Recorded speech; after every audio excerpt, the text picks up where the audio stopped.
Welcome, everybody, to another episode of the Ride On Motorcycle Podcast, sponsored by Break Free. And today, in this episode, we're going to have Dave from Canyon Chasers coming on. He has an exceptional YouTube channel that gives everyday riders like you and I some tips while we're to ride well in the twisties. Can't wait to bring him on. And in my opinion, the best part about being on a motorcycle is riding in the twisties. Let's bring in Dave from Canyon Chasers. Roll the intro.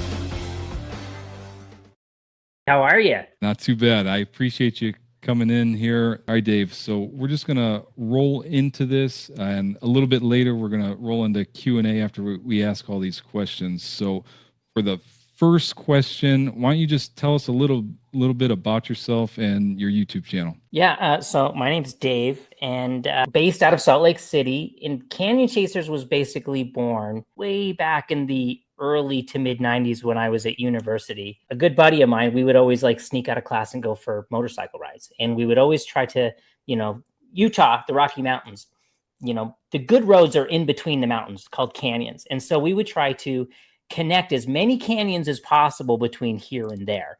And we would just call it Canyon Chasers because we thought it was fun. Like, we're going to chase down the canyons, right? So an example of that is I can ride to Yellowstone on the straightway, and I can be there in maybe like 4 or 5 hours. But if I take all the canyons, it takes me a day and a half, right? And so that's kind of where it all started. And then, as you kind of progress as a rider, I really wanted to get back to the sport. And so I got involved in motorcycle education in the late 90s, became a certified motorcycle safety foundation instructor in the year 2000, teaching RSS and then, the basic rider course, BRC, and moved on from there. That evolved quickly into, I started doing track time. I started coaching, being rider coaches at tracks, and developed a couple programs for the Utah Sport Bike Association, the Sport Touring Advanced Rider Training Program, and a bunch taught their Advanced Rider Training Program. And that led all the way into, I recently became certified as a champion certified coach with Yamaha Champions Riding School, which is, I'm awfully proud of that. That was the hardest coaching certification I've ever had to get. They don't make it easy for you. So in all of that, I was making videos along the way, just kind of sharing my passion. I started off doing maintenance videos, and then I found that people really loved the riding tips videos.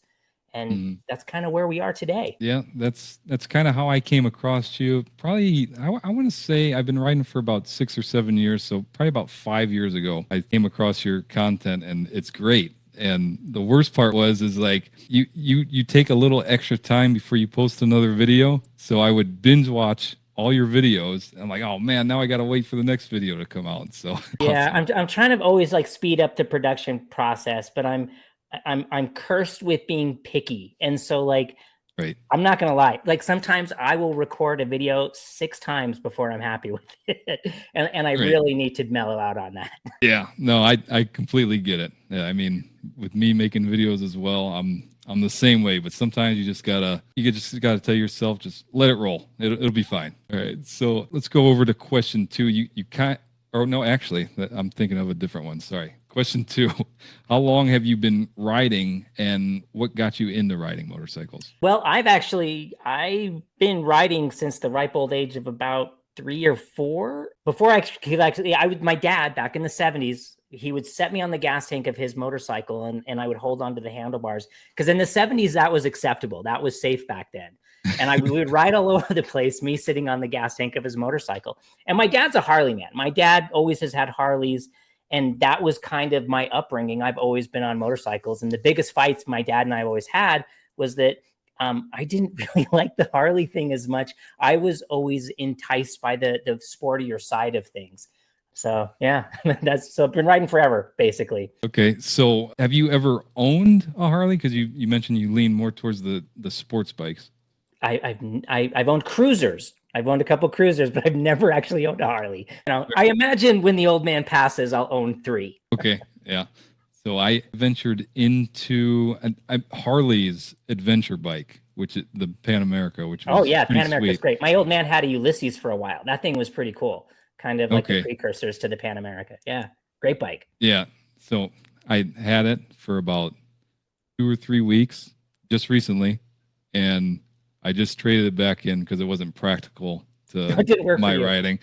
That's Yeah. cool. So That's cool. No. See, that's kind of the thing, right? Like a lot of people think, and that's one thing I don't like about motorcycle culture is we kind of put ourselves in these little camps, you know? mhm.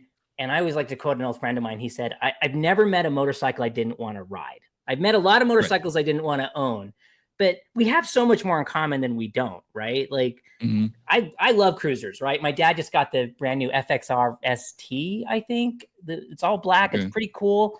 I took it for a ride like a week ago. That thing's pretty great. Like Harleys have come a long way since that 1970 Sportster of his that I used to ride around. Like it shifted like butter. The brakes are super powerful. Like Yeah. it's pretty great. Yeah, that's funny because some Harley riders, they're just diehard Harley. Don't get me wrong, I love Harley, but if they see any other type of bike, they don't want anything to do with it, which is crazy to me. But I own it. I own everything. Like I have everything but a cruiser right now. And one of my favorite motorcycles, the motorcycle that gets used the most, is a scooter. And one of my very oh favorite wow, things about the scooter is and I ruined it. It's a 50cc scooter. I put a big bore kit in, a high performance carburetor, and the thing will go 60 miles an hour. And it started life as a 50cc scooter. But you'll be oh my riding gosh, along, and the Harley guys will see you and they wave, and then they see you're a scooter and they take the wave back. And it just and then I wave really big and dorky at them to kind of, I saw that wave. You can't get away with taking your wave back. that's awesome. All right, so let's move on to question 3. You kind of already answered this. How did the Canyon Chasers YouTube channel come about? Is there anything else that you want to add about that? Like, how did you come up with the name? Like, was it just you that started all of it? Yeah, we've always had people that have helped along the way, but it's always been kind of a passion project for me. My education and training is in journalism, broadcast journalism. I started off life, I wanted to be a print journalist, but magazines don't exist anymore. So I kind of took that journalism side and combined it together to make Canyon Chasers. And I've been uploading videos for freaking ever. I think we were talking earlier, I uploaded my first video, I think in 2008 or something like that. Oh, And they were terrible then, right? Like the microphones were awful and the resolution was terrible. You could only upload 3 minutes at a time. And, hmm, it's really great to see how it's grown to where it is now, right? Where you can upload as long as you want. The production quality, the camera equipment's all gotten so much better. You can really make a product that's better. When I first started, I was reluctant to upload stuff because I didn't think the quality was there. It looked terrible. I had a hard time with it. But now we're making stuff as good as feature films. right. So now I know you have a website, canyonchasers.net, if I'm not mistaken. And so now that I know that you have a background in journalism, that makes sense why I think it's all your videos you have like a blog style post underneath all the videos. So Yeah, it started off as the very first things we posted, and I think I created the first website in 1997, oh right wow. around that time frame. And it was basically we would take our road trips, like my wife, who from the very beginning, and my buddy Danny, we would take these motorcycle trips and we would just take the photos and I would just upload them onto this website. So we could all look at our photos when we weren't together because university and summer, go home. And you just started getting questions from that. Hey, I noticed you're riding this motorcycle. What tire are you using? How did you fix this problem or whatever? And that turned into kind of, oh, well, it's easier for me to write an article answering your Mhm. question than it is for me to respond to all these emails. And that's basically how it started. We're going back to like Netscape Navigator days when I made it. Oh And yeah. so, yeah, I made a website just, to do that, just to kind of share that information. Yeah. And now look what you created now. It's Yeah. absolutely awesome. Yeah. Yeah. YouTube's Netscape better. Navigator, man. I Netscape haven't Navigator. heard that in a long time. That's back to dial-up days, man. Yeah, it was definitely dial up. Oh yeah, the screeching and you had to like you'd watch the pitcher draw a line at a time, and you get the AOL disc so you could go to the Yep. Cycle World website just so you could download pictures of like the new ZX6R, and you just watch it come like a line at a time, just waiting. Yep. And I remember getting yelled at by my parents, say, "Get off the computer. We need to use the phone." Yeah. Now let's move into question number 4 here. Why do you, so a lot of your videos, you promote the trail braking. So a lot of the time you say the slow press, look and roll method works, but you're guessing. So why do you prefer the trail braking over that method? Well, this is slow look, press and roll, right? It's basically how most of us were taught, right? It was a concept that was developed in the early 70s. And I think it's fundamentally flawed. The whole concept. And you have to realize too, there's with a lot of these basic rider programs, we're not just talking about MSF. A lot of states can create their own program. There's lots of different variations on it. And Canyon Chasers we're a global entity. A majority of our audience comes from not America. And it's taught over there too, the whole concept of accelerate through the entire corner. Now, the idea of like slowing before the corner, great, love it. But when they get into the didactics of do all your braking before the turn and then accelerate throughout the turn, that's where we start running into problems. Because the way a motorcycle is designed is it's designed that when you go to the front brake, the forks compress. It's designed to slow down and turn. That's what it's engineered to do. That's what it's trying to do. So when we get into a situation where we're telling the motorcycle to accelerate through the corner, we're fighting not only how the motorcycle is designed, we're fighting physics that are telling the bike that it wants to run wider, where we're accelerating into a corner, where especially if it's a blind corner, that can be problematic. And, we look at the data, and the number one riders crash is running wide in corners.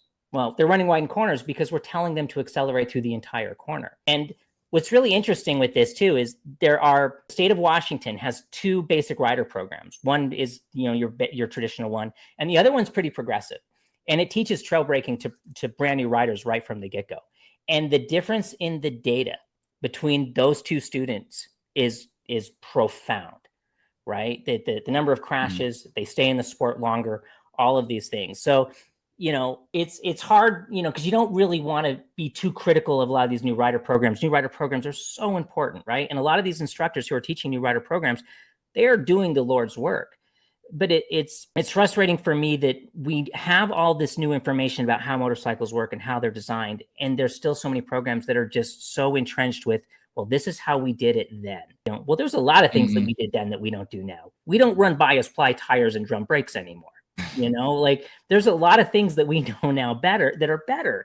And, we can look at the data and we can see the data and we can see how it reduces risks when we give riders the permission to slow down into corners and to wait to accelerate until they can see their exit and take away lean angle. And I've worked with so many students over the years, and they, they're reluctant. I was reluctant too, like I remember like, no, you never touch the brakes in the corner. You'll die. Right. But Right. you talk to riders who reluctantly try it, or they get into it, and they'll come back to me and they'll be like, I had no idea riding could be this much fun. I had no idea that I could be this precise with my corners, that I could put the motorcycle exactly where I wanted it in every corner, that I never feel like I'm in a corner too fast ever again, because I'm in such precise control of my forward velocity. So that's why I'm kind of the trail braking guy, is because it adds so much joy to the riding experience to give a rider this much control over their motorcycle. Right. Yeah. As you said, when I first started riding, I was told to never brake in the corner. And we came across your channel. I saw the trail braking videos, and not only did you explain it, you put everything up on the screen, explain it very thoroughly, so that way it actually makes sense.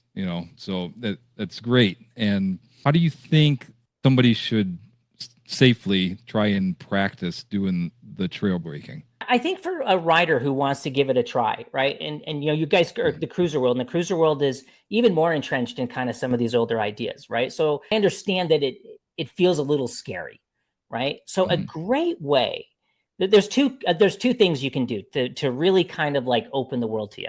The first is just think about releasing the front brake more slowly. Right? When we go to the racing world, and a lot of people say, well, racing doesn't apply. Well, no, racing applies a lot, because we look at techniques that work when the speed is up and the grip is down, because they're basically the same thing, right? We're at the edge of available traction in both these situations. So we want to use what works there, right? Not necessarily the speeds the racers go, but the techniques. And when we look at the racers, we can see The racers that win and don't fall down, their first and last 5% of how they apply a brake is incredibly slow. Once they're past that 5%, they build pressure really quickly and they brake really hard and they do all the things that racers do that make us go, wow, that was cool. But their first and last 5% is really slow. So what you can do if you're thinking about, I want to try this, I want to know what this feels like, ride into a corner the same way you always do. Set your entrance speed just like you normally do.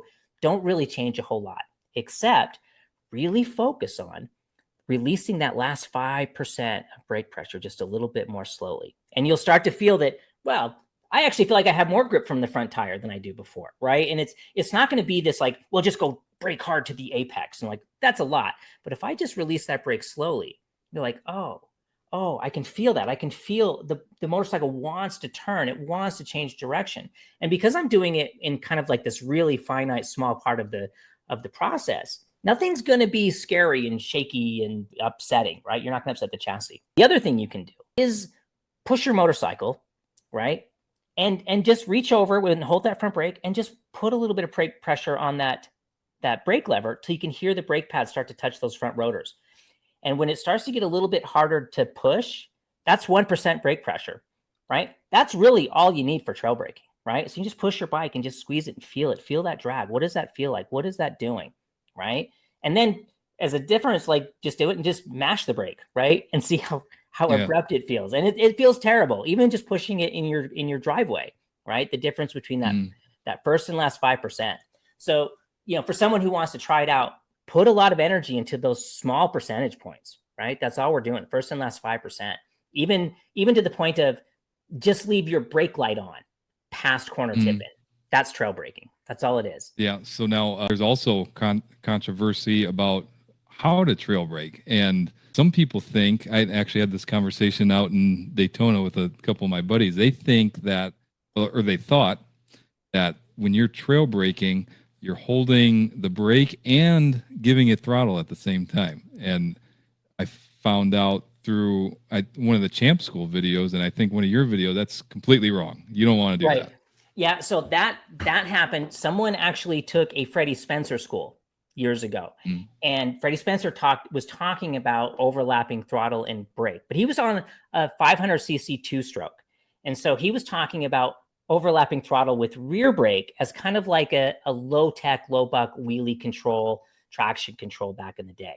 Well, this person didn't quite understand what he was saying, went back, published a book with the misunderstanding that we're on the front brake and the throttle at the same time. And when I talked to Freddie Spencer about this, and he came out and did a couple videos about this, he was like, no, we never, ever overlap throttle and front brake, because this happens to us on the track all the time, right? That when I'm riding at like kind of a 9/10 pace, sometimes my glove will get kind of balled up and, my hand won't be in the right position.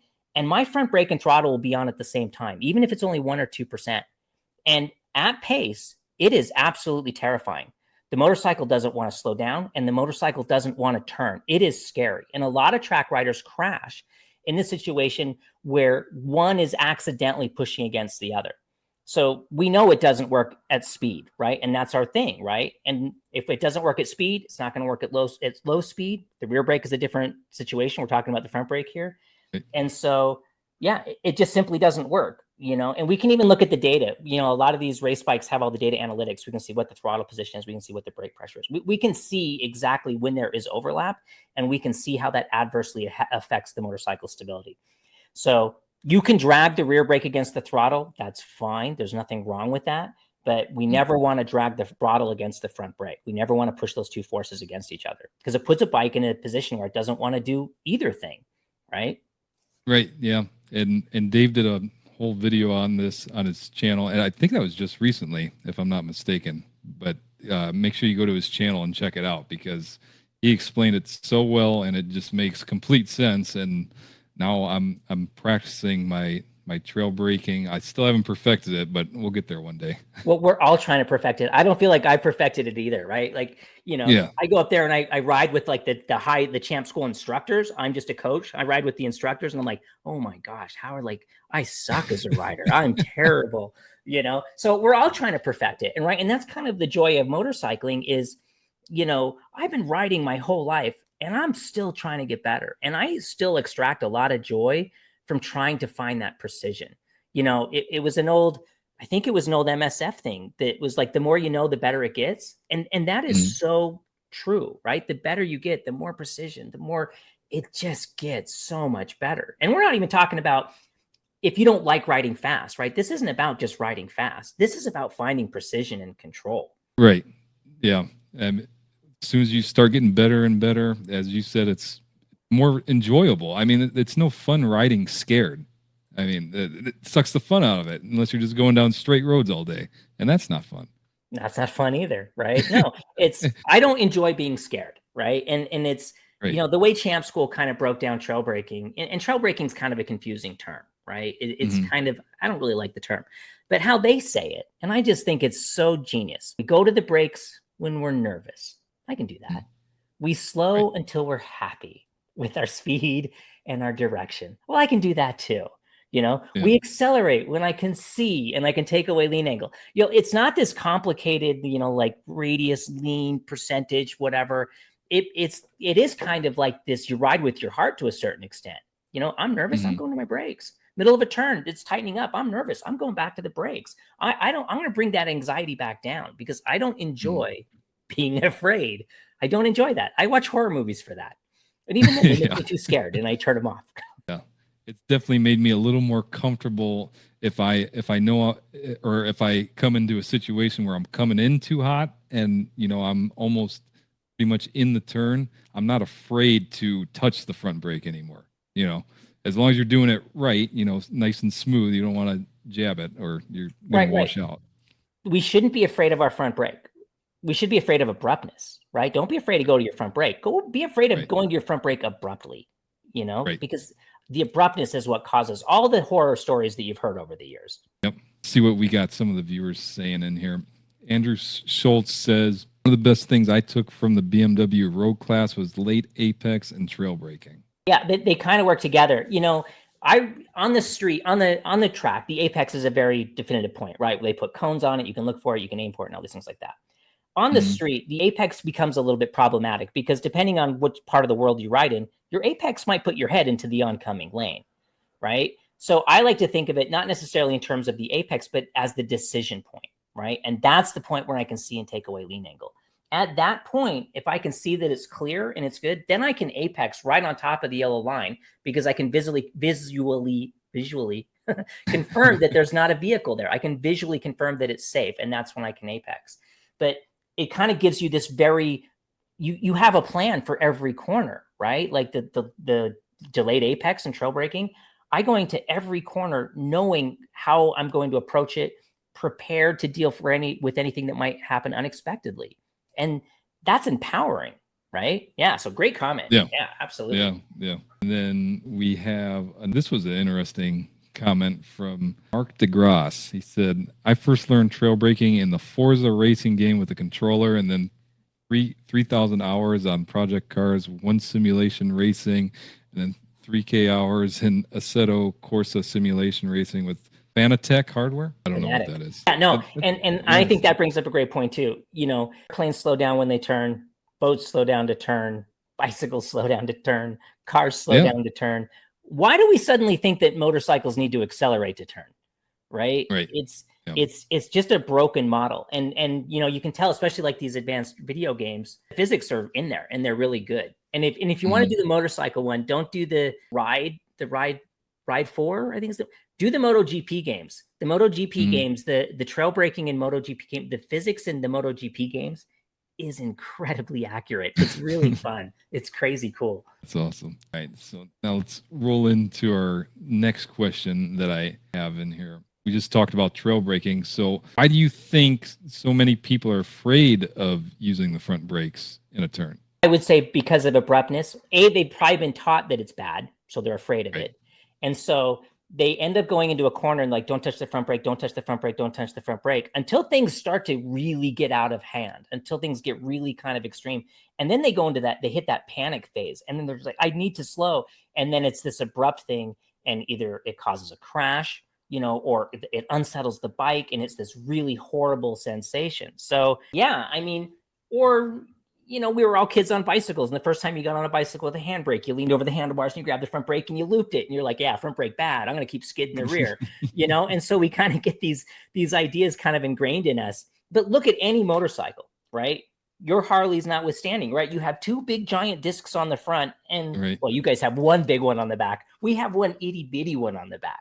Right. So motorcycles are designed and engineered that's where like the weight goes to the front tire, grip comes from weight, the front brake. It's all about like loading that tire and putting weight over that front tire. And then you have incredible amounts of grip available to you once you load it. Don't be abrupt. Right. Yeah, exactly. You guys are doing a great job of trying to get this message across. And I mean, YouTube, it's reaching millions of people.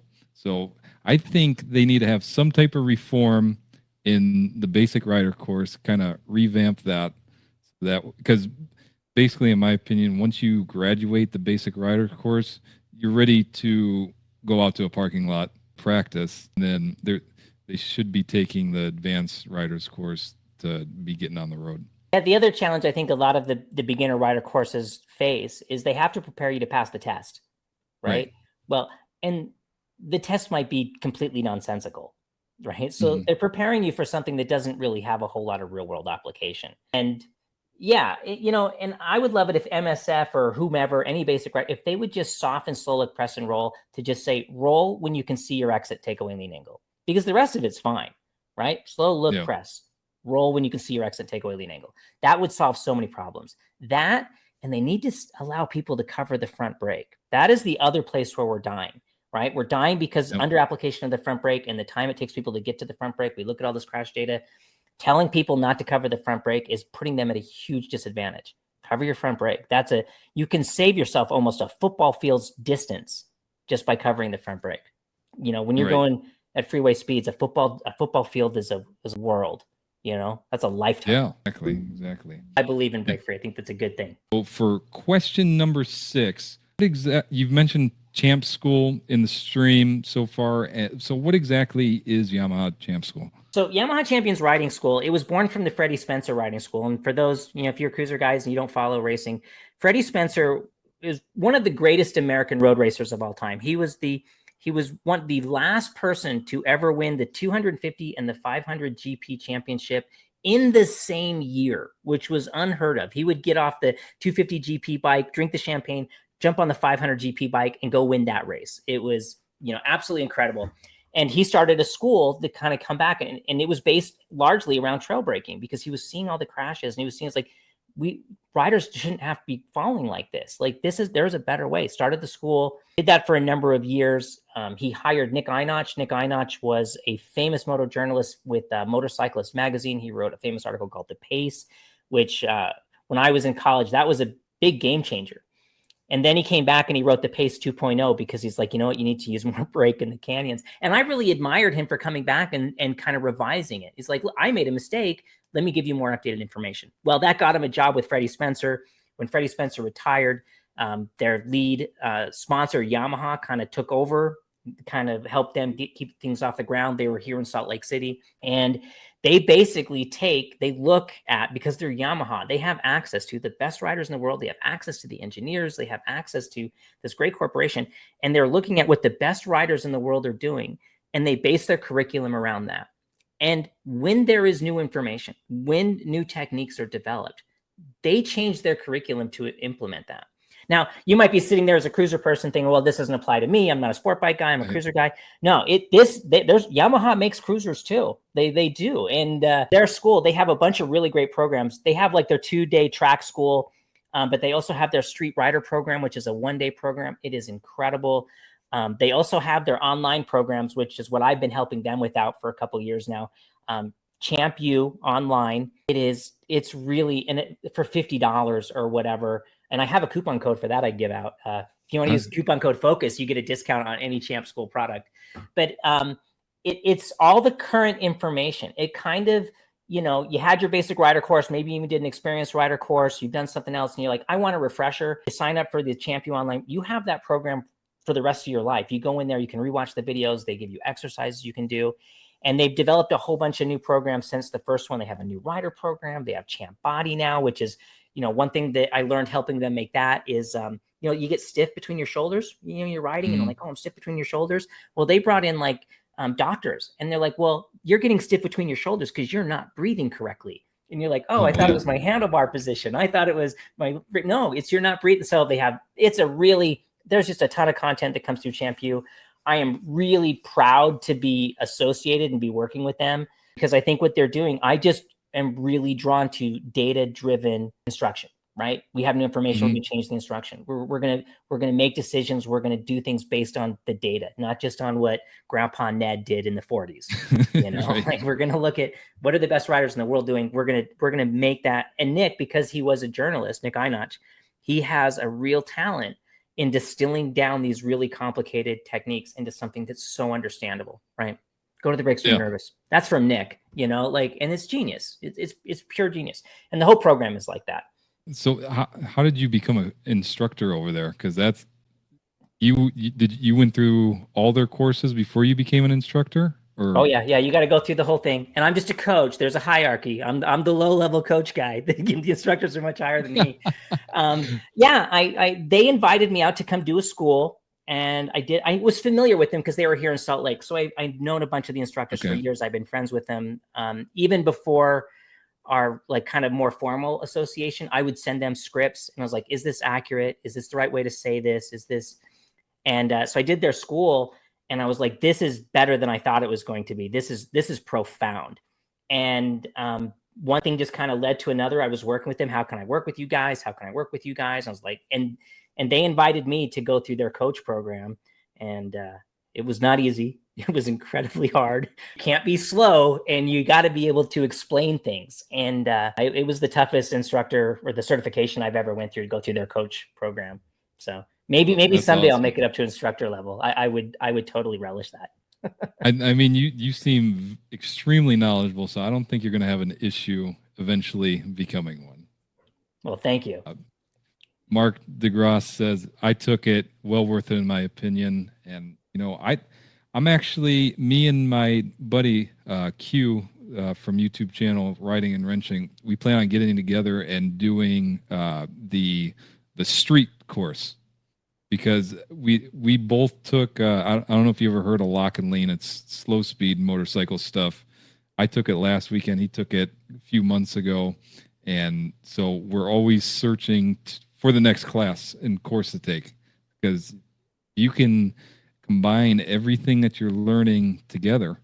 I mean, you're just all in all going to be a better rider. We're all looking to become that well-rounded rider, right? Or we should be, right? We should all be looking uphill. How do I improve? How do I take my riding to the next level, right? Because, it just gets better. It just gets better, right? The whole experience is better when you're, So now we're going to dive in a little bit to the Champ U, the online school. So if you can't make it out to the actual Champ School or any of the other programs that they got, you have the online, and I have a little promo video kind of explaining what exactly that is. Welcome to an online curriculum. It's affordable, immediately available. It's several hours of video quizzes and drills. It's something we put over a year into here at the Champ School, and this will deliver the Champions Habits message to any rider who wants to become awesome. Champ U, it's available right now, or if you sign up for any of our in-person programs, it'll be included with your tuition. Champ U, let's grow this industry by improving rider education.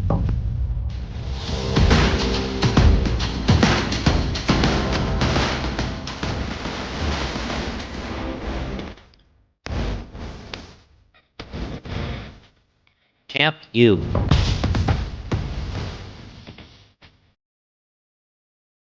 Yeah, there you guys have it. I'm gonna end up taking that Champ U because I'm always trying to expand my knowledge. What was that promo code again, Dave? Focus. Focus. FOCUS. Yeah, and that works for any Champ product. And it basically, what's great about do the Champ U online, the first one. That's basically the Champ School information, right? So when you go to do the Champ Street, you'll have a leg up because you'll already be kind of familiar with the ideas and the concepts and stuff like that. So when you start riding your motorcycle, having already gone through Champ U, you'll be able to take more advantage of the instructors when they're there looking at you, instead of spending so much time like, so what do you mean by umbrella of direction? You already know what umbrella of direction is. It'll help you get into the program and get the most out of the hands-on riding portion of it. So you suggest doing the Champ U first before you go to any of the courses? Yeah. And depending on where you are, like I recommend, like for new riders who are curious about riding it, even before you take your basic rider course, go through the Champ U new rider program. It really sets you up really well. It is a well thought out program. So yeah, I would encourage you to do Champ U before you do Champ Street. And I really, for the vast majority of riders, I think Champ Street is honestly the better product, because, unless you're really, I love track days. Like it's a big passion of mine. So the full Champ School thing was, oh man, I was in heaven, because it was talking about like dragging knees and trail braking to the apex. And like, it really got deep into the weeds for me. But if you're more of a street rider and you're like, I just want like the 80%, you get 80% out of the Champ Street program. It's really good. That's cool. Yeah, because I don't ever plan on doing any track riding, but I know you might after you do Champ Street, you'll be like, oh, this is kind of cool. We get Harleys. They've had Harleys and big bikes in the Champ School on the track. Even where I coach, we get there's two big cruisers who come to every track day. And one's Really? funny. It was like a Dyna Wide Glide, right? And he came out the first time, and I was like, oh, you're kind of low to the ground.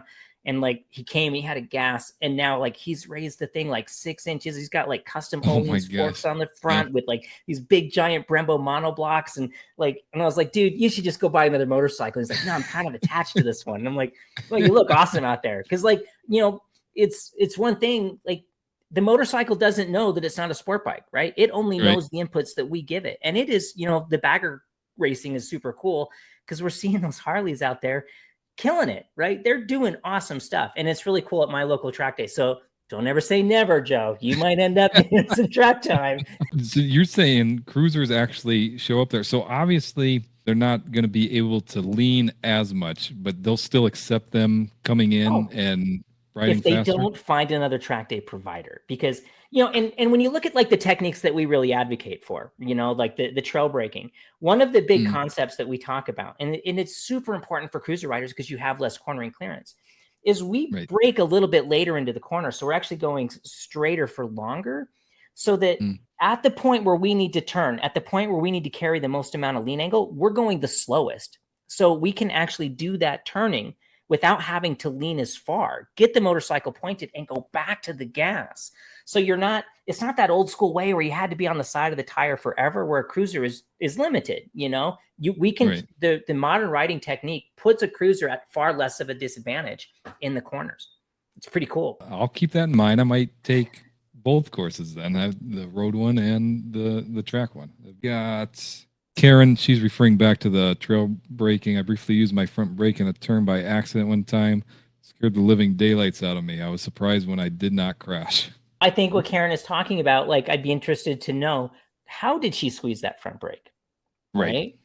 Because you didn't crash. That's great. This is what we always like to see, but like that fear of using that front brake, right? Like there's really nothing wrong with using a little bit of front brake pressure, but it's that stabby, grabby that can be really scary. Jimmy the Bull says riding so much more fun when you know what you're doing. Of course. Yes, indeed. Mark DeGrasse says, would love to ride one of those King of the Bagger bikes. That would be awesome. I don't know if I'd be able to handle it. No. They handle really well. They're pretty phenomenal. Yeah. Have you got to ride one before? Yeah. It's crazy. Like, cause I grew up on Harleys, right? And you're on this thing and it's up higher than you're used to a Harley being, and the brakes are like more like what a super bike brakes are like. And then you get on it and you're like, oh, this is just, it's kind of heavy, but it's like, it's still a motorcycle. Yeah. And they're quick. They put a lot of money into those motors. Karen said she hit the brakes very lightly. Very lightly. That's great, Karen. Like, you shouldn't be scared or afraid. It turned out well, right? So glad to hear it was very lightly. That's the right way. But did you die? That's did you die? Question number 7 here. In your opinion, this should be good. Which skills are more important, riding at speed or slow speed maneuvers? Because a lot of my audience is really into the slow speed maneuvers, and I'm not sure if they're really into learning at speed or not. So as an instructor, it's the most common answer to a question is it depends, right? And when we look at the data, I'm going to gravitate towards the faster stuff because that's where riders are dying. Like those are the skills I want to see improved. So riders, we can improve the safety of riders. The problem I see with a lot of the slow speed stuff, and don't get me wrong about the slow speed stuff. If that's what you enjoy doing, that the cone rodeo, that's really cool. If you're into that, by all means, be into that. It's cool. There is an absolute skill to that.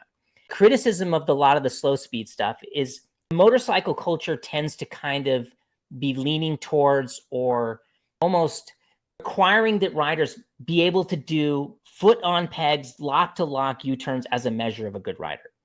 Well, not many riders are dying because they couldn't do a U-turn at the gas station, right? But what we do see, this is a sobering statistic. 85% of riders who graduate a basic rider course leave the sport within 2 years. 85%, right? Oh. So we're losing these new riders somewhere. And what I see a lot of, brand new rider, they get their first motorcycle, they've done their parking lot drills, they're getting the confidence, they're going to go out, they're going to go meet for like a breakfast ride. They get to the parking lot and they're trying to do the thing with their foot on the foot pegs and they tip over. They're embarrassed. Someone has to come pick the motorcycle up off their foot. They scratch the pipe, and it just kind of takes some of the fun out of it, And then they're like, oh, that wasn't fun, but okay, well, everyone tips over, right? And then, a couple weeks later, they go to the gas station, same thing happens. They're trapped under their motorcycle. And it's like, yeah, there is a value in learning a slow speed skill. There is also no shame in putting your foot out when you're doing a U-turn. You don't have to drop your motorcycle repeatedly before you get this. As a new rider, I would rather a new rider put their feet out and paddle their way around and focus more on getting the motorcycle slowed into corners, covering that front brake, being able to stop the motorcycle and not worry so much about that slow speed stuff. A lot of the basic rider programs, they coach a lot of that slow speed stuff because that's the environment they have to coach in. They have a parking lot. So you have to kind of build exercises that work within that environment, so that's my feeling on slow speed stuff. I don't think there's anything wrong with it. If you enjoy doing it, man, this is a sport of passion. Do what you enjoy doing, right? And no doubt, those police officers and the cone things, that's impressive. But I can tell you, just because you can ride well on the cones, it doesn't mean you can ride well fast. I've done a lot of contract coaching with our local Utah Highway Patrol. They can out cone weave me 10-1, right? They kill me in the cone weave. But when we get on the racetrack and I'm trying to teach them kind of these other techniques, they are not very fast. You see them taking a lot of risk with a lot of lean angle. Most of them are on BMWs, so they're just like banging the engine cases against the ground. And you're like, oh my gosh, these guys are going to crash. And I'm just like one hand on the handlebar behind them, right? So one skill doesn't necessarily translate to the other. And so that's kind of my concern with these slow speed stuff. Yeah, they're great. But just because you're really good at it doesn't mean it's going to translate to this other environment. We want to be the well-rounded rider. Well-rounded. We want to be a rider that's good at everything, right? So practice all the things. And for a newer rider, I would encourage them to practice more on getting really proficient with the brakes before worrying about the cone weaves and the box of love and the cone rodeo stuff. That was a great explanation. Well-rounded rider. Try and say which is really hard to say. Well-rounded rider. Once you get good at saying that, then become one. Yeah, right. Yeah. I mean, my opinion, I love doing the slow speed stuff, and then I get your opinion for sure. It completely makes sense. When it comes to the slow speed stuff, I don't think you have to do the 18-foot U-turn. As long as you can do, just a basic U-turn, so that way you don't increase the risk of falling over at slow speeds. I mean, and then riding at speed, obviously that's the most dangerous. So focus on that and get better at that. Practice them both. I mean, yeah. The other thing too is like, Utah out here in the Rocky Mountain West, I go for a big, road trip or a 3-day trip, I might be 2 days away from the nearest motorcycle shop. So if I'm doing that U-turn on that sketchy 2-lane road with gravel on the edge, I'm not willing to drop my bike and potentially break my shift lever off. Right. So like my thing is just do a foot ready U-turn. That's all I really say is just do a foot ready U-turn. You don't have to drop your motorcycle, right. Especially in these high consequences areas, don't drop your motorcycle. The bull says number one accident, failure to negotiate a corner. Exactly right. Running wide in corners is specifically what it is. Yeah. Number one. And we got to get that number down. It's tragic. Let's move into question number 8 here. So since you've been MSF coach, now you're a coach for the Yamaha Champion School. What's the biggest mistake you see when riders are cornering? Abruptness Yes. and failure to adapt, I think, are kind of the two big ones. Like you always hear about, I'll give a third one and three, because like I can't just stop with one. A lot of programs always talk about look ahead, look ahead, look ahead. Great advice, but I think it's poorly formulated. I really like the term focus. My coupon code, by the way. Focus on where you are and what you're doing. Even when you're driving your car out of your neighborhood, just say focus and pay attention to what your eyes do, right? Like, focus on where you are and what you're doing. It's not just the look up thing. When we do that, abruptness, you see a lot of people, it kind of like compounds, right? I'm not focusing, something surprises me, then I'm abrupt, then I fall, and those are kind of the two big ones. And then the last one is not being an adaptable rider. Like it's raining now. So what do we got to do? I now have less grip to work with. I need to adjust my riding to deal with the fact that I have less grip. I now have my passenger on the back.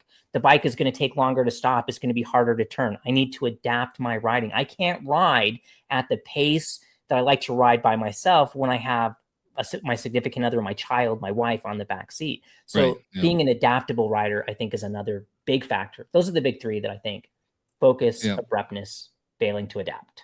Now, is there anything special that you do in order to try to correct those 3 mistakes when you're coaching people?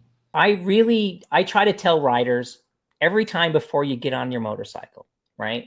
The greatest motorcycle racer in the whole world, Valentino Rossi. He's the Michael Jordan of motorcycles. He's incredible. Every time before he got on his motorcycle, he would kneel down and grab onto his foot peg, and he would just kind of do whatever he did down there. And so I tell all riders, every time before you get on a motorcycle, just stop and focus on where you are and what you're doing. You're about to do something very dangerous. Take that seriously. Like, understand and accept the risk that you're going to take and put yourself in the right mindset. Focus on where it's raining today, right? It helps you adapt. I'm focusing on the situations that I'm in. And usually once you get past that, the abruptness, put a lot of energy into really telling people to focus on the first and last 5% of every control. First 5% of how we squeeze the brake, last 5% of how we release the brake. We can see our exit, takeaway lean angle, first 5% of how you add throttle. We don't want to just whack the throttle open, right? That's an abrupt input. That tire's not loaded yet, right? That could cause a problem. Some programs teach to abruptly countersteer, right? No, we don't want to ever abruptly countersteer because we don't have weight over that front tire yet. An abrupt countersteer can cause a problem, right? The only thing you're allowed to do abruptly on a motorcycle is we can abruptly take away lean angle. Ooh, I can feel it sliding. Hurry, put it back upright as quickly as I can, which is the advantage of posture, right? But everything else is just really think about the first and last 5% of every control. You do that and you'll see it might feel slower, but your buddies will be like, man, you're going really quick through that canyon. I had a hard time keeping up with you. And you're like, really? Yeah. I was just going slow, bro. I was just thinking about that first and last 5%. Yeah, in all actuality, I believe you've said it before, the fastest riders are the slowest in the curves. The fastest riders use the brakes the most, which means they go to the brakes earlier, lighter, and longer. And when we, again, being with Yamaha, we have access to these guys. They put a radar gun at like a top tier world championship winning racer, put a radar gun at him at the corner, and they put the radar gun at a club racer. The club racer had higher cornering speed than the championship world championship racer, right? So, the techniques that we're trying to get to the slowest part of the racers. They're trying to get to the slowest part of the corner as quickly as they can, get the motorcycle turned when they're going the slowest, and then get away from the slowest part of the corner as quickly as they can. They're not trying to carry a lot of speed in the corners because there's just so much risk there. Yeah. A lot of people understand it, and that's why spread the word, man. It's good-natured people that are programs that are giving out kind of less than ideal information, or they're giving out the wrong information or the right information at the wrong time, right? Telling a new rider to do something they may not be ready to do, right? And then you kind of end up building these bad habits that are harder to overcome. And they get scared. They've dropped their bike a couple times. This isn't fun. And then you see that bike on Craigslist, right? Has 3,000 miles on it, comes with 2 oil filters, jacket and a helmet. Like, oh, I just don't have time to ride. No, that's not what happened. They tipped over a couple times and it wasn't fun for them. And that's how we're losing 85% of our riders. Aaron says, awesome advice, Dave. Focus. Love it. Yeah. My Putting favorite. that into your, yeah. I like that. I never even thought of something like that, and I like it. I'm gonna start thinking about that once Yeah, I because get eyes on my up. What bike. is eyes up? Eyes up where? What am I looking at? The trees? Right. Like, what are my Yeah. eyes up? What does that mean? You know? Yep. Now for this question number 9, I have a little video that I'm gonna play, and then I'll go ahead and ask you this question.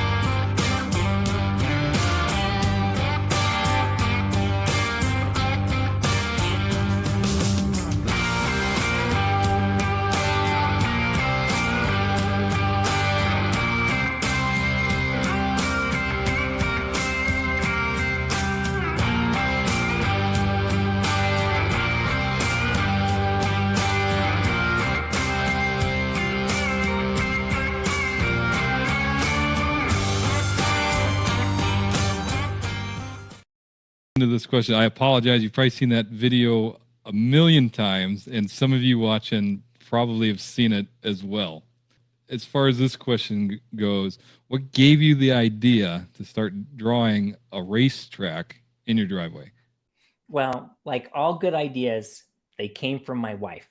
So it was yeah. So the security camera was going off every night, and it was in the midst of COVID, and it was like the world was falling apart and people were marching with guns, and like it was just like kind of a traumatic time in the world. And every night the security camera would go off, and the camera, the way it was set up, was there's a person at the back gate. I'm like, who's at my back gate? And so you look, and it's just this kid, right? And at first I was kind of like, that kid, and then you started to look forward to it. And my wife was like, you should make him a racetrack. I'm like, I'm not going to make him a racetrack. That's stupid. And then she goes to bed, and I'm watching TV, and I'm like, a racetrack, that's a good idea. So yeah, totally what it started out as, and and it went on from there. That's an awesome video, because I mean, you probably didn't expect for that. It's at like something like over 2 million views. I mean, I think it's like it depends on where you look at it. I think the overall, it's like in the hundreds of millions across all holy cow. platforms of views. Okay. Yeah, it's part of the zeitgeist, I think. When that video started taking off, what did you start thinking? Did you think it was going to get that many views? No, I wasn't even going to upload it. Like, I was just kind of sharing it with my friends, my motorcycle buddies. I'm like, oh, hey, look what I did. And they're like, oh, yeah. And even in the video, you can hear me steer, like I'm talking to Keith said I should do this, right? Well, Keith's a riding buddy. He rides a Ducati Monster. And so like I'm talking to him while I'm making these little clips as I was just sending to them on text message. And then they was like, you got to upload this. You got to upload this. And because it was COVID and I wasn't able to make much content, I was like, well, I'll just upload it to keep the algorithm alive. Maybe it'll get a couple hundred views. Who knows? And then for the first couple days, it did nothing. I was like, yeah, that's what I expected. And then I went for a mountain bike ride, and NBC was on the phone, and like it happened constantly. Like Good Morning America was calling. It was crazy. It was, yeah. I even got to go spend some time with Jay Leno last year because of it. So that was pretty cool. Yeah. No complaints from me. That worked out. So as for me, just starting out being a creator on YouTube, I feel like the videos that you put the least effort into and just post just because those are always your good ones. And I don't understand it. I don't understand either. Yeah, because you put your heart and soul into, like, I have some videos out there that I put like months of research, interviewed experts. They do nothing. Right. They're total duds.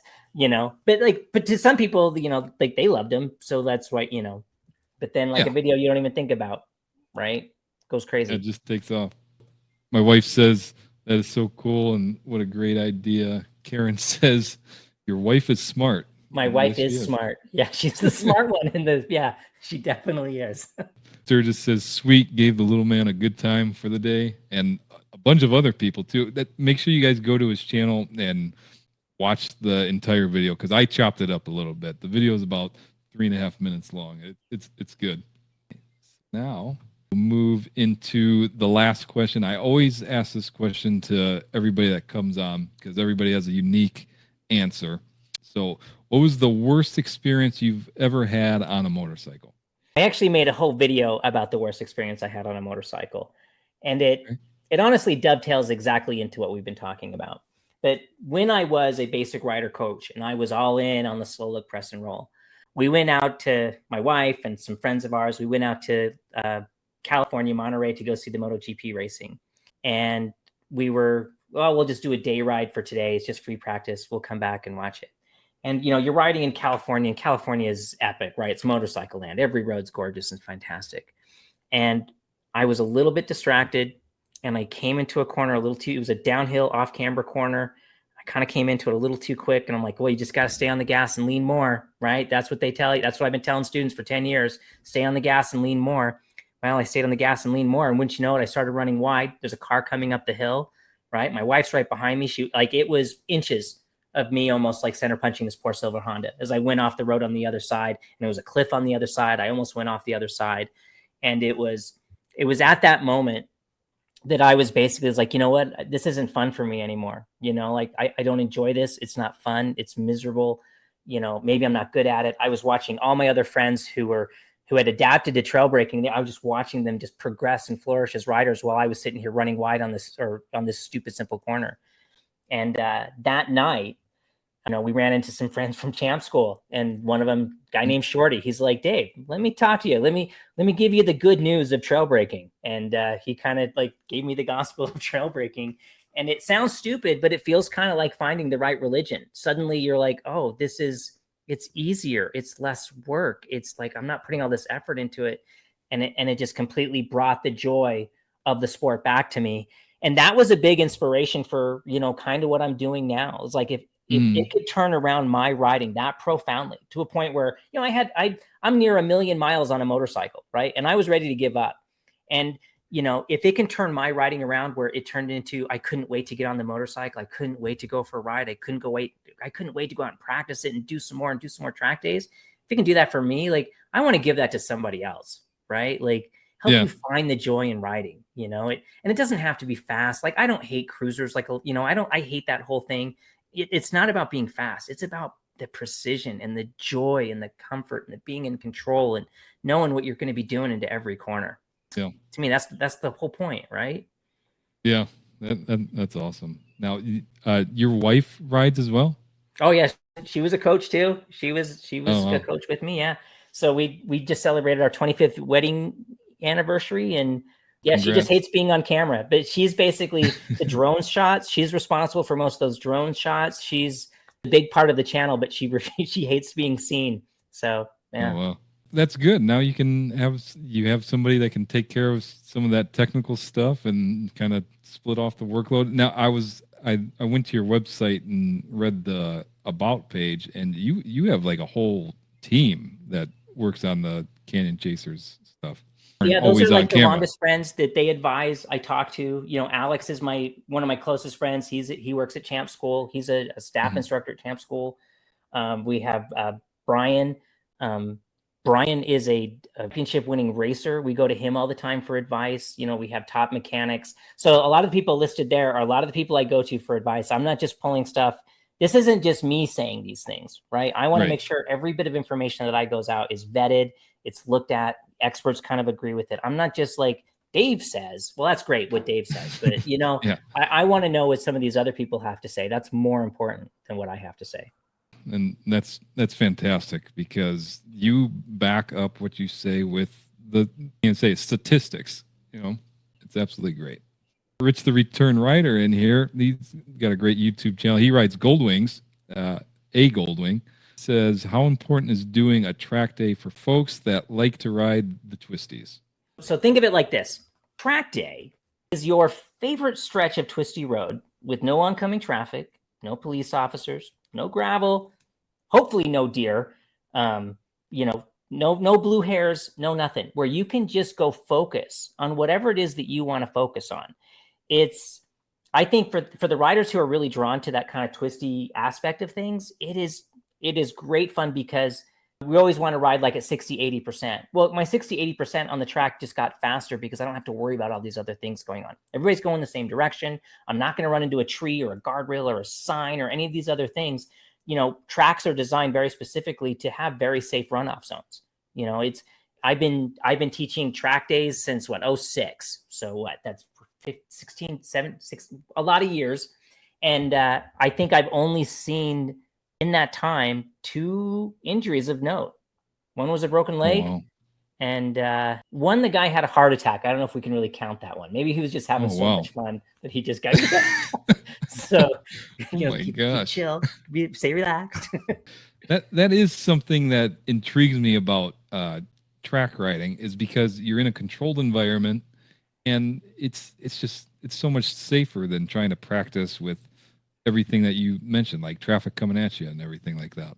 It's addicting to kind of have that freedom to ride your ride, legitimately ride your ride where you're not worried about anything else. You're not worried about making anybody mad, you know, and that goes for like a slower pace too. You don't have to be Mach 2, you know, like there isn't like this minimum speed requirement. There's a minimum conduct that we want you to do. We want you to kind of ride a certain way so you're predictable. But beyond that, you know, the track is designed to allow passing in lots of places, and passing is very specific so that it is very safe, even though it might be close and it might be like a very huge speed differential. And most track days are broken up into different groups, you know, typically A, B, and C. A is like your club level or your national level racers. B groups are your intermediates, and C group, you know, my C group that I run, we specifically call it the polite group. It is designed for people who are getting into track days. And we kind of say, it's like, you're going to be polite. You're going to be nice. You're going to treat this new person here. You know, like, we want them to stay around in the sport. And it's worked out really, really well. We have people who stay in the C group who could very easily graduate to the B group. They're like, nah, I'm cool. I can ride. I just like being in the polite group. Yeah, that's awesome. Lee Sturgis asks, does Champ U supply bikes? Well, Champ U is the online. If the track school, right? So let's say you only own an Ultra Classic and you want to do a track day and you want to do it like on an MT10. Yeah, you can rent one of their bikes and you can ride their bikes. Yeah, absolutely. Okay. And Mark DeGrasse says, which decreasing radius turn first comes to mind and why? Temptation Corner at Calabogie near Montreal and Barber Motorsports. Which decreasing radius first comes to mind for me?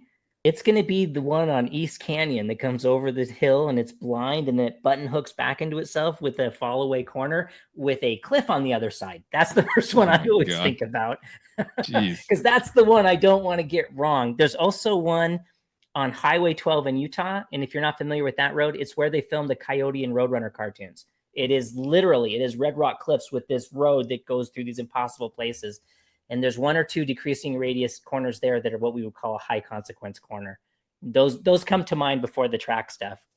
Track day corners, they're easy. You're like, oh yeah, well, yeah, it's a decreasing radius corner. I treat it this way, and it's not a big deal.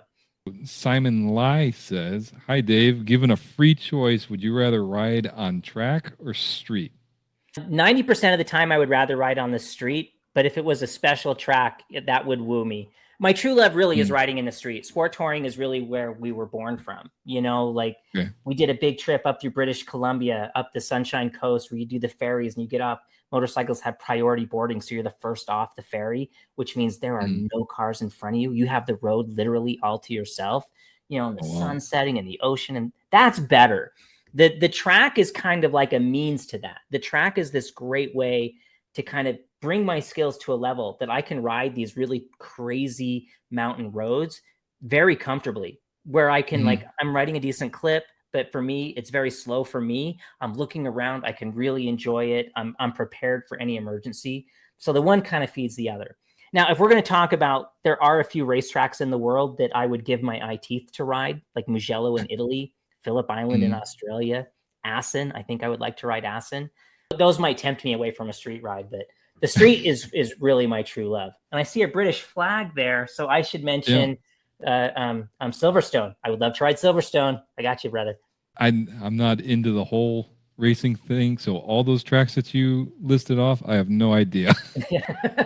Understandable. It's not a requirement, but they're like tracks steeped in history. And so, like Phillip Island is on the ocean in Australia.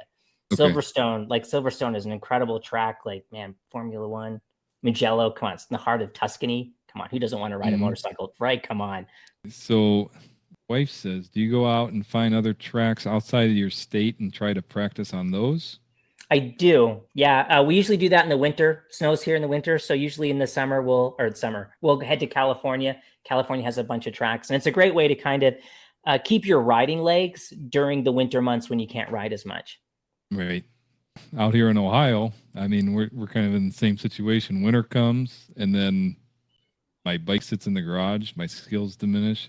Call that parked motorcycle syndrome, PMS. Yeah, when PMS. You're suffering from PMS. Yeah. Yeah. I just got an enclosed trailer.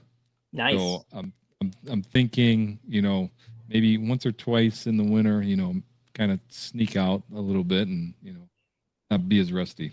Well, and it's amazing the difference it makes for your mood too, when you can get out in the dead of winter and get some corners in and you're like, oh, this is who I am. I feel at peace again.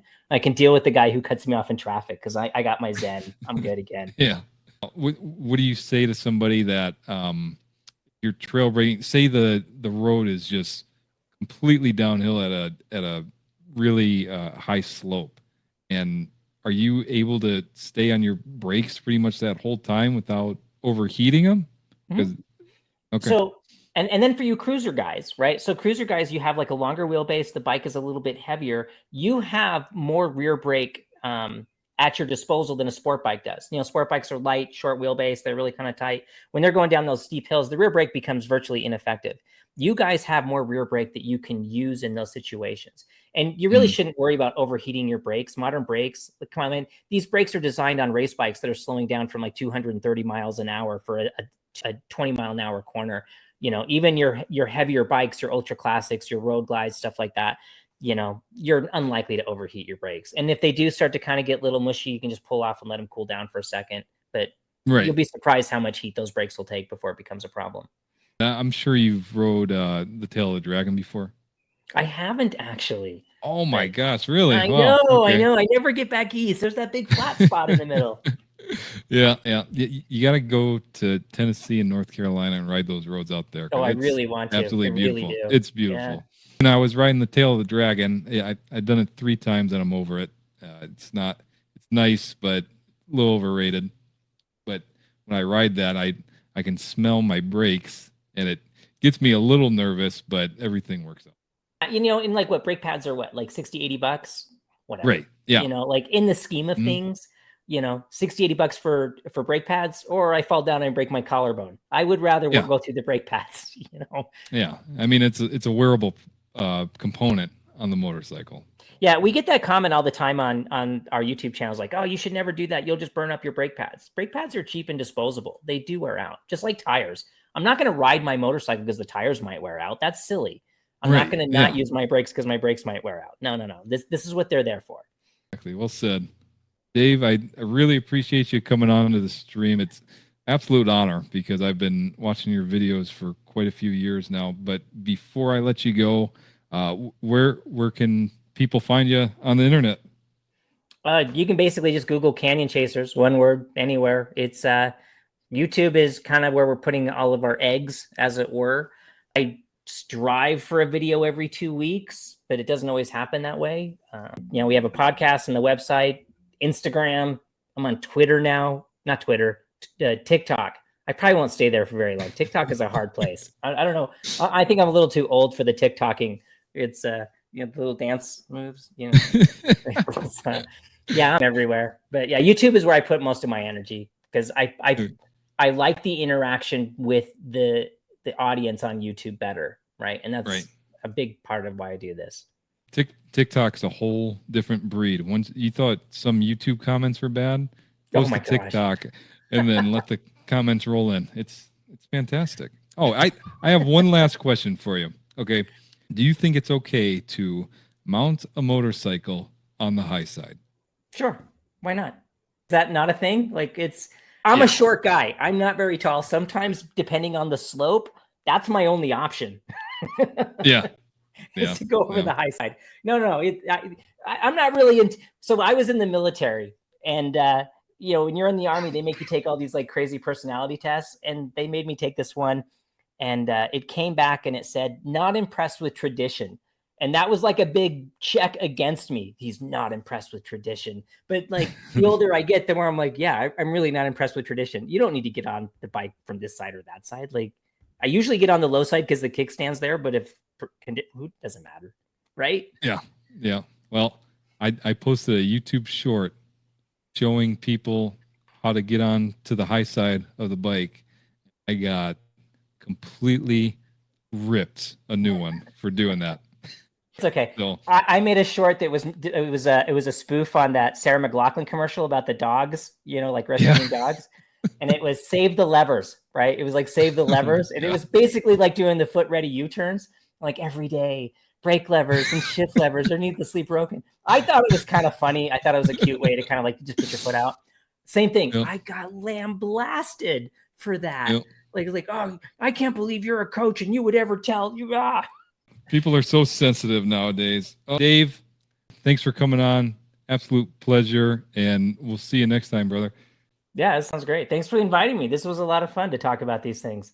We can talk about these sensitive issues without like having to hate each other at the end, right? We can talk about going slow or cruisers versus sport bikes. Yeah. I'm sure I'll maybe have you on again. So. Right on, yeah. And wave to the scooters, right? Come on. Okay. We're on two wheels too. It might be me on that scooter. And you're like, I'm not going to wave to that guy. Freaking scooter. Yeah. Take the wave back. All right, Dave. I appreciate it, man. All right, guys. Cheers. All right, guys. That was it. The Dave from Canyon Chasers. Great interview. I'll be chopping this up and putting it into the podcast. And I just want to give a shout out to Break Free again for being the sponsor of this live stream. Their link is down in the description. And make sure you use that code to get the 10% off if you order one. They did just restock. So make sure you go in and get you one. Fantastic. But that's going to do it, guys. As always, this is Jogo with Jogo Motorcycle Adventures. Until next time, ride on.